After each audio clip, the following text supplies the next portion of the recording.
Il est l'un des artistes les plus insaisissables de la scène artistique contemporaine. Rodolphe Huguet est un touche-à-tout génial qui a reçu carte blanche ici à Saint-Jean-du-Gard dans cet emblématique musée de société français qu'est Maison Rouge. Dès notre arrivée dans cet espace extraordinaire de plus de 3600 mètres carrés, lové au cœur des Cévennes, nous allons être mis à l'épreuve par cet artiste hors norme qui s'amuse à dissimuler ça et là des œuvres déroutantes. Un immense terrain de jeu pour cet enfant terrible de l'art qui va métamorphoser l'espace pour en faire son propre atelier. Une chasse au trésor artistique s'ouvre alors. Rodolphe Huguet questionne notre regard avec humour et bienveillance, comme ici, avec ses arrière-trains d'animaux exposés à la manière de trophées de chasse, qui semblent répondre avec impertinence aux spectateurs complices que nous sommes. Mais ne vous fiez pas aux apparences, rien n'est ce qu'il semble être.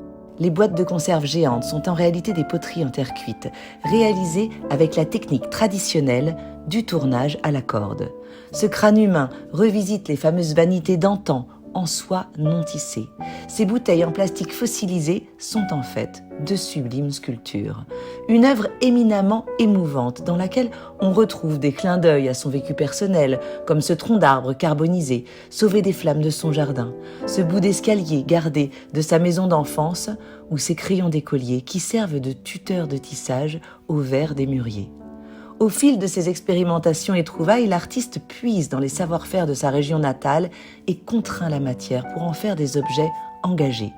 Car la matière première de l'artiste n'est ni le fil, ni le bronze, ni l'osier. C'est véritablement le temps, celui de l'apprentissage, celui des traditions, celui de notre époque contemporaine comme celui d'autrefois. Ce temps qu'il malmène dans des assemblages hybrides et incongrus, créant des objets nouveaux et pourtant déjà patinés par la vie, portant en eux les empreintes de la terre, des hommes, du partage et de l'amitié. Des œuvres à l'apparente légèreté qui nous en disent plus sur notre époque que n'importe quel manifeste.